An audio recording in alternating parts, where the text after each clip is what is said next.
Hello everyone. Happy Thanksgiving. Welcome to Deep Sight. This is Lawrence. In our previous video, we introduced you to the legendary stories of Richard II and Henry IV, the late period of the famous Plantagenet dynasty in British history. The history of late medieval Europe was always centered around various struggles for royal power, especially in the major countries of England and France. After France finally won the 100 Years' War, England fell into a civil war that lasted for many years, the Wars of the Roses, which took place from the mid-15th to early 16th centuries. The Wars of the Roses was a 30-year war for the English throne, fought between the House of Lancaster and the House of York, both branches of England's royal Plantagenet dynasty. The Lancaster family's emblem was a red rose, while the York family's emblem was a white rose, hence the name of the war. This period of history is filled with political intrigue, military conflict, betrayal, and bloody struggle, and its far-reaching impact ultimately led to the establishment of the Tudor dynasty. Let us take you into this real-life Game of Thrones, the history of the Red Rose and the White Rose. Let's start with Henry V. Henry V is one of the most famous kings in English history, and his reign, 1413 to 1422, is considered the high point of late medieval England. Born in Monmouth in 1386, hence the nickname Henry of Monmouth, Henry V was the eldest son of Henry IV and the first in line to the Lancaster throne. In 1399, after his father Henry IV successfully overthrew Richard II, he was made Prince of Wales. He received a good education as a child, especially in military and political science, and often trained with the sons of nobles. As Prince of Wales, he displayed extraordinary military talent at a young age, particularly in the war against the Welsh rebel leader Owain. Henry V's most famous military victory was at the Battle of Agincourt in 1415. Despite being outnumbered by the French, Henry V's army achieved a decisive victory. This victory not only consolidated Henry V's throne, but also elevated his reputation to the peak in England and continental Europe.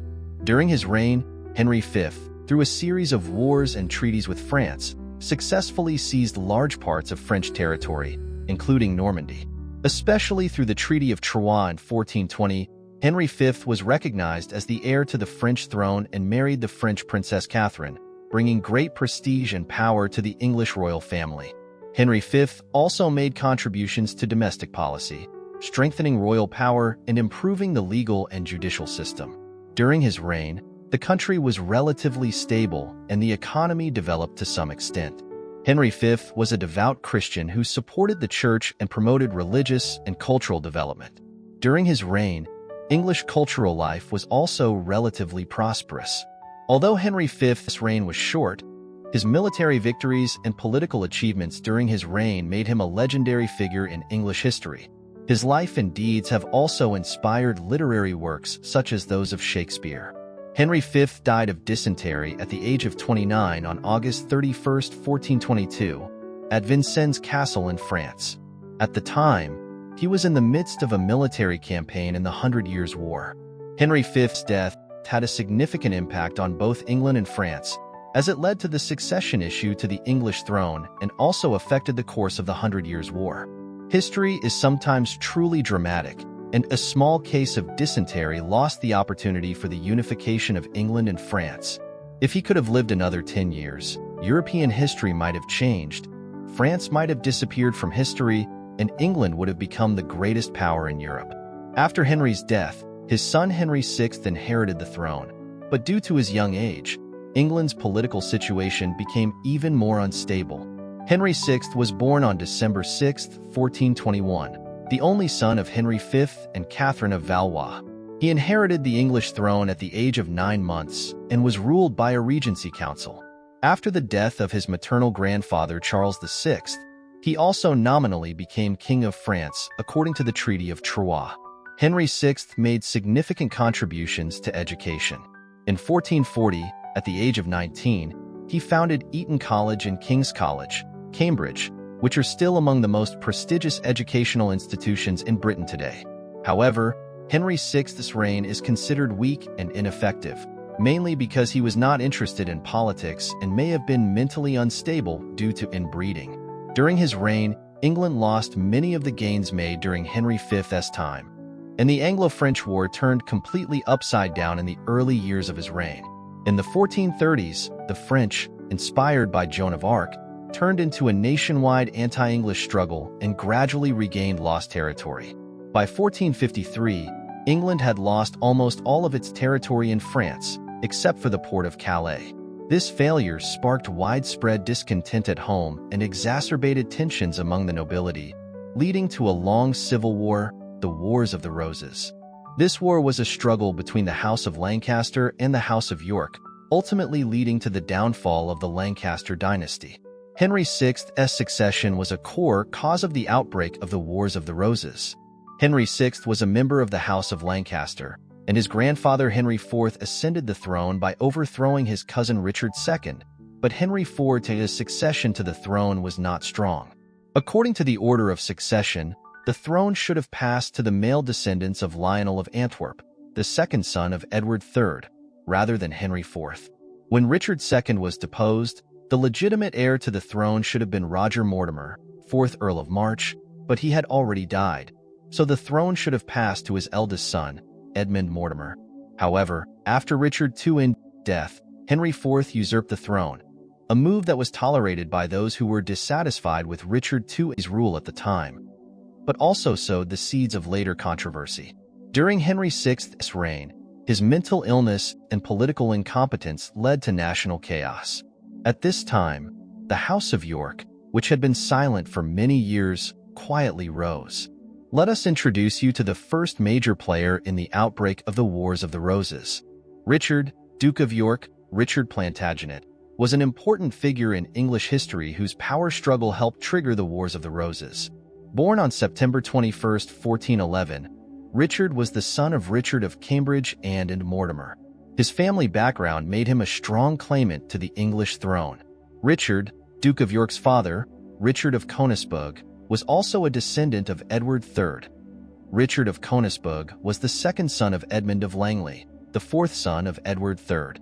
Richard, Duke of York, had a stronger blood relationship with the family of Edward III through his mother and Mortimer, who was not only a great-granddaughter of Edward III, but also a descendant of Lionel of Antwerp, the second son of Edward III.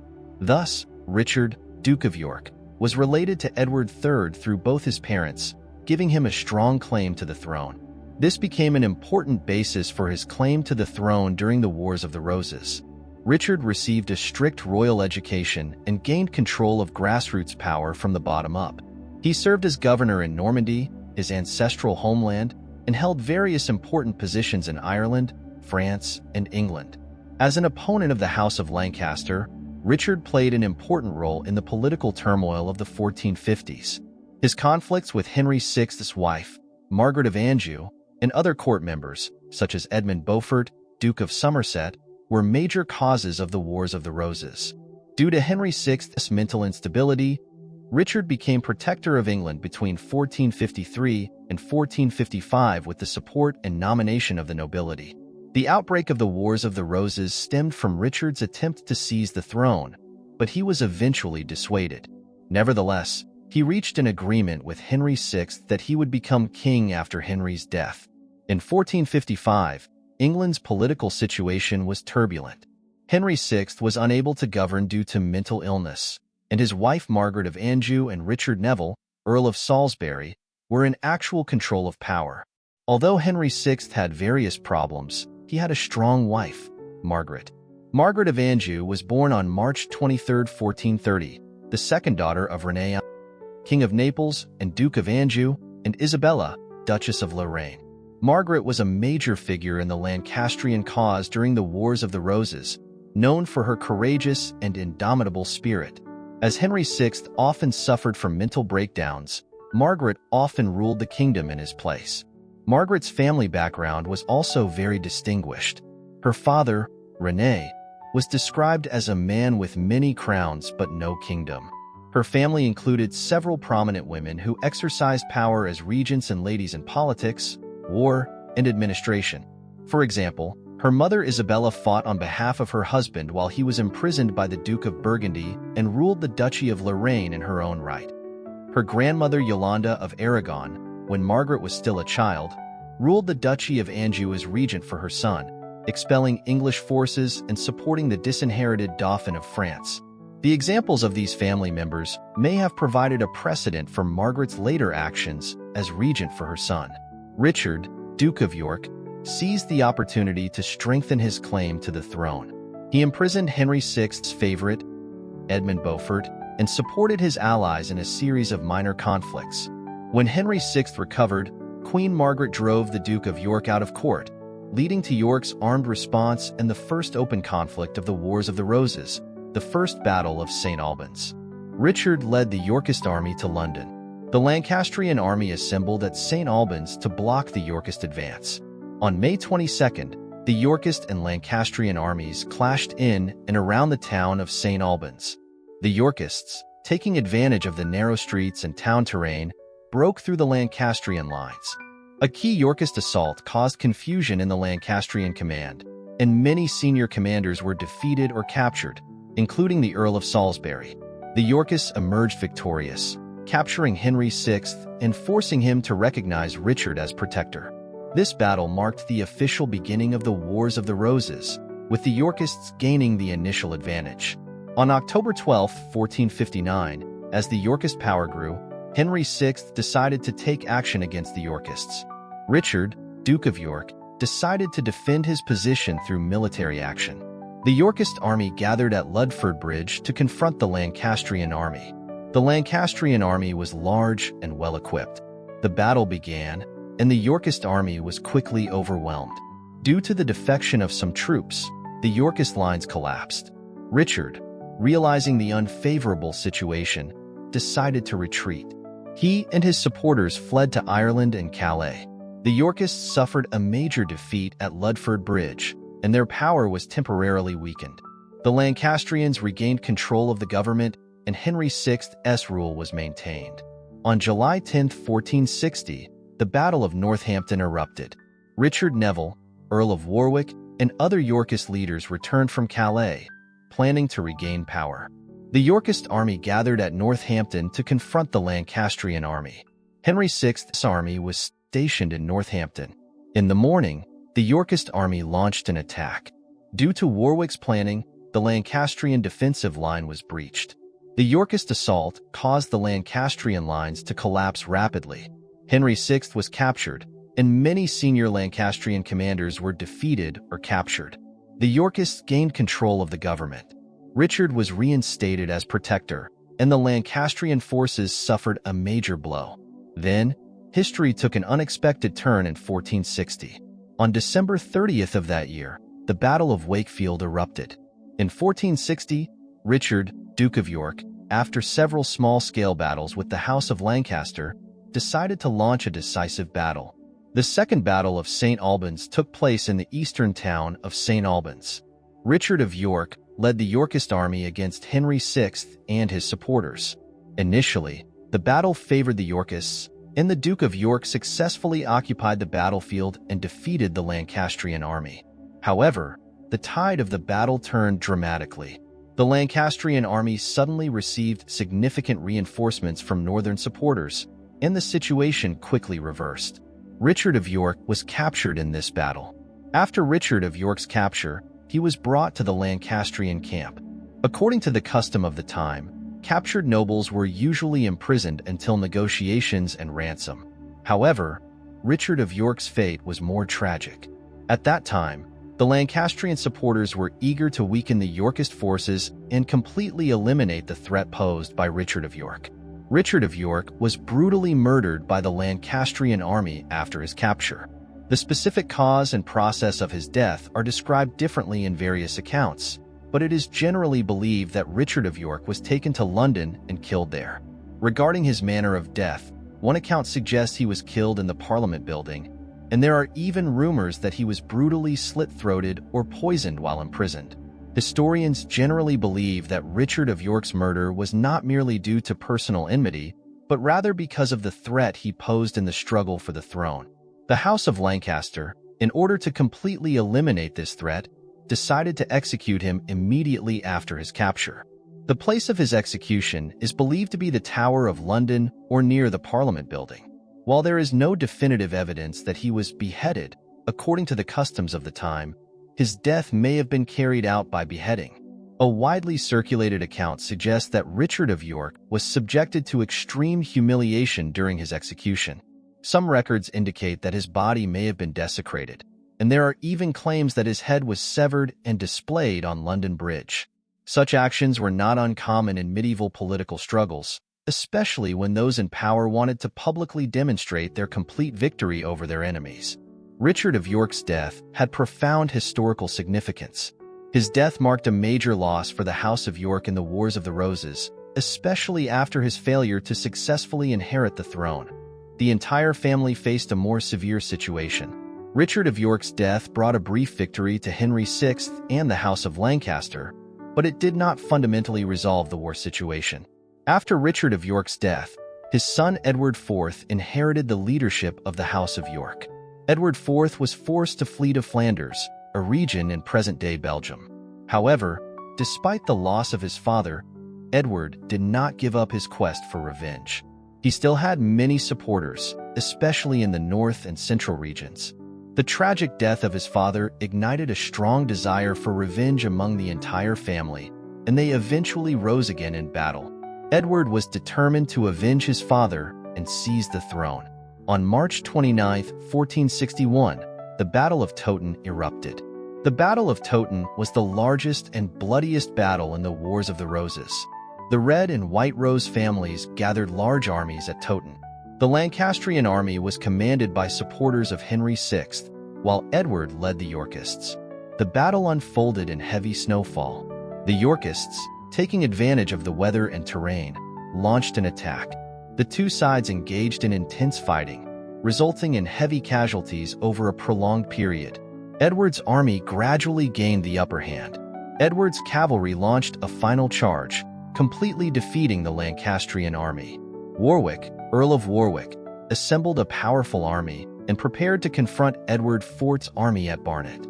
The battle began at dawn, and due to heavy fog, visibility was limited, leading to friendly fire incidents. The two armies engaged in chaotic fighting, and Edward IV's army gradually gained the upper hand. Warwick's army lost command in the confusion and was eventually defeated. Warwick was killed in battle, a significant loss for the Lancastrian cause. Edward IV's army decisively defeated the Lancastrian forces. After the battle, Henry VI fled, and Edward IV became King of England, beginning his plan for revenge. Although Edward IV had not completely eliminated the House of Lancaster, his victory greatly elevated the Yorkist position. Although Edward IV regained the throne in 1461, the House of Lancaster did not completely submit. In the following years, Edward IV continued to face challenges from the Lancastrians, particularly from Henry VI and Queen Margaret. To consolidate his rule, Edward IV adopted a strategy of political alliance through marriage. In 1464, he secretly married Elizabeth Woodville, a marriage that strengthened the Yorkist position and gained Edward more support. However, the secrecy of this marriage caused dissatisfaction among some supporters, leading to political challenges. Despite Edward IV regaining the throne in 1461, the Lancastrian forces still maintained some influence. The remnants of the Lancastrian forces remained active, especially in the north and west. Over the following years, Edward IV, through a series of military actions and political maneuvers, gradually weakened the Lancastrian forces. Between 1465 and 1469, Edward IV launched a series of offensives, defeating rebel forces led by John de Warwick and regaining lost territories through battle, strategy, and political means. By 1469, the Lancastrian forces were no longer capable of effective resistance. On May 4, 1471, the Battle of Tewkesbury erupted. Margaret of Anjou attempted to regain the throne, gathering the remaining Lancastrian forces. Margaret of Anjou's army assembled at Tewkesbury to confront Edward IV's army. The battle began in the morning. Edward IV's army, taking advantage of tactical superiority, launched an attack. The two sides engaged in fierce fighting on the field. Edward's army, utilizing terrain and tactical advantages, gradually pushed back the Lancastrian army. Edward's cavalry launched a final charge, completely crushing the Lancastrian army. Margaret's son, Prince Edward of Wales, was killed in battle. The main Lancastrian force was destroyed, and Henry VI was re-imprisoned. Edward IV ordered the execution of the last threatening member of the House of Lancaster, suffocating or strangling him, to completely eliminate the last remaining resistance of the House of Lancaster. Edward IV's rule was further consolidated. After the defeat at Tewkesbury, Margaret was captured by the victorious Yorkist army. She was later ransomed by King Louis XI of France and spent the rest of her life in France. Edward IV died in 1483 at the young age of 40. After Edward IV's death, his 12-year-old son, Edward V, became king, and theoretically, the Council of Regency should have governed the country. However, due to Edward V's young age, Edward IV's brother, Richard, became the protector and began to control state affairs. Therefore, his control of power seemed legitimate. Richard III was the fourth of his siblings, including Edward IV, later king, and George, Duke of Clarence. His father, Richard, Duke of York, died in battle against the House of Lancaster in 1460. Nevertheless, Richard III's regency was short-lived. As events took a dramatic turn, Edward V, after becoming king, was never formally crowned, and Richard III's regency was not officially recognized as legitimate. At this point, Richard III saw an opportunity to seize the throne. Richard III argued that Edward IV's marriage to Elizabeth Woodville was illegitimate, as he believed Elizabeth was married to a previous husband, rendering Edward IV's marriage invalid. Richard III claimed to be the legitimate heir and, on this basis, refused to allow the young Edward V to ascend the throne. In June 1483, Richard III successfully declared himself the legitimate king in London and forced Edward V and his brother Richard, later Duke of York, into confinement in the Tower of London. Richard III declared himself the legitimate heir to Edward IV, claiming that Edward V's two sons, Edward V and Richard, Duke of York, were not legitimate heirs. On July 6, 1483, Richard III was formally crowned king. Although he seemed to have inherited the throne through legitimate procedures, his accession was questioned by many. His coronation was not recognized by all nobles, and many believed that Richard III had seized the throne through usurpation, a belief that put significant political pressure on him during his early reign. More seriously, Edward V and his brother Richard, Duke of York, disappeared after a period of confinement in the Tower of London and were never seen again. Although rumors circulated that the two boys may have been murdered, there is no definitive proof that Richard III ordered their deaths.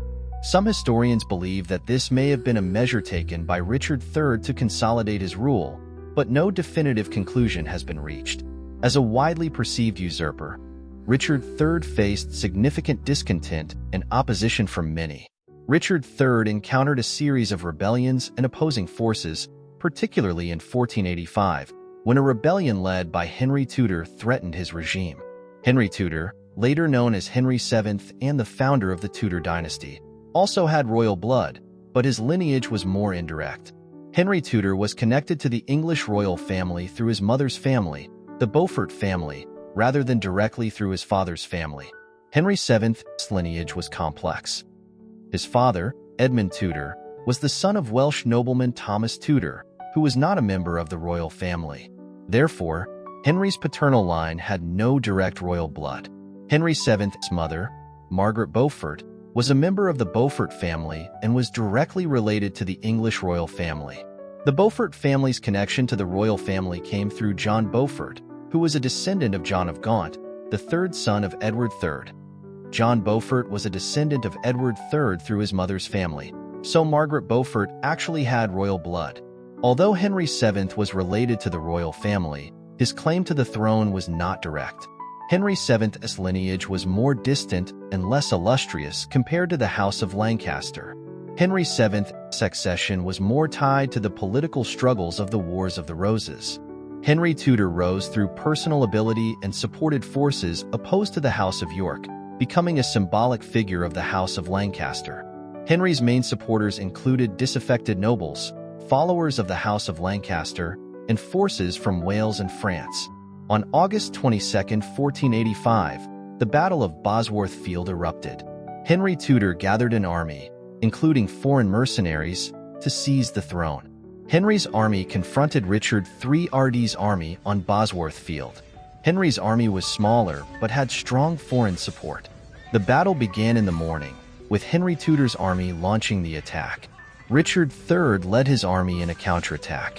The two sides engaged in fierce fighting on the open field. Richard III displayed great courage in the battle, leading the charge himself. However, Richard III's image was perceived by many as cold and authoritarian, and his rule lacked the support of some nobles. Additionally, he lacked strong royal support, leading to resentment and dissatisfaction among many. Some of Richard III's troops, including the Earl of Northumberland, defected to Henry Tudor's side, turning the tide of the battle. Despite being outnumbered, Henry's army gained a strategic advantage in the battle. Richard III's army fell into disarray, and in the intense fighting, Richard III was surrounded and killed. Henry Tudor achieved a decisive victory. Richard's body was brought back to London and buried.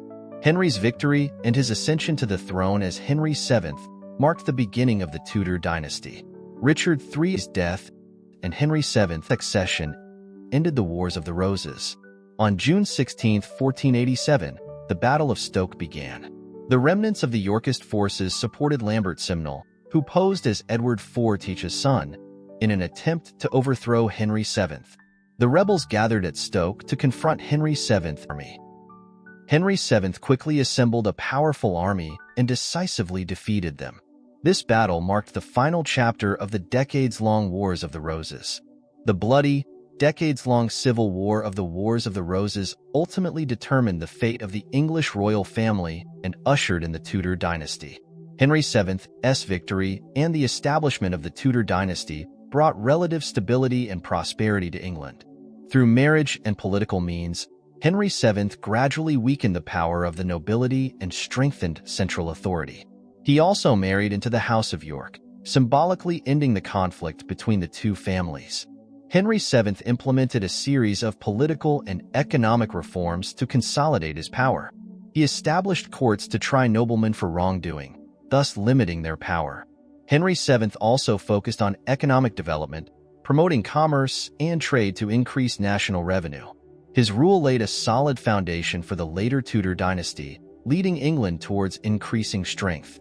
The Wars of the Roses led to the deaths of numerous nobles and a redistribution of power, paving the way for Tudor rule. Henry VII and his successors, Henry VIII and Elizabeth I, implemented various reforms in domestic affairs, including strengthening the rule of law, restructuring Parliament, and promoting economic development. Henry VII restructured Parliament, reducing the influence of the nobility and strengthening central authority. Henry VIII continued this policy, further strengthening royal power and breaking away from papal control through the Reformation, making the Church of England independent. During Elizabeth's reign, England entered its golden age. Through shrewd political tactics and strong leadership, she consolidated Tudor rule. The English Navy's defeat of the Spanish Armada in 1588 established England's maritime dominance in Europe. The economic and cultural prosperity of this period laid the foundation for England's global colonial expansion and marked the beginning of England's rise on the international stage. The Wars of the Roses not only changed the political landscape of the time, but also laid the foundation for future British history. The stable rule of the Tudor dynasty promoted the Renaissance and Reformation, leading England towards a modern nation-state. Henry VII married Elizabeth of York from the House of York, ending the Wars of the Roses and uniting the Lancaster and York families through blood ties. They had 4 notable adult children, one of whom was Henry VIII. After Henry VII's death, Henry VIII inherited the throne in 1509, becoming the second monarch of the Tudor dynasty. His daughter, Elizabeth I, ascended the throne and, through a series of domestic and foreign policies, transformed England into a maritime power. Her navy's victory over the Spanish Armada in 1588 established England's maritime dominance in Europe. The economic and cultural prosperity of this period laid the foundation for England's global colonial expansion and marked the beginning of England's rise on the international stage. Dear viewers, this concludes our discussion for this episode. By delving into the Wars of the Roses, we can see that this 30-year civil war was more than just a power struggle between two families. It was a turning point in an era. It reveals the complex interplay between power, politics, and social change. Thank you for watching this episode of Historical Depth Analysis. I'm your time travel guide, Lawrence. We'll explore the history of the Tudor dynasty in our next episode. If you enjoyed our show, please like, comment, and subscribe. See you next time.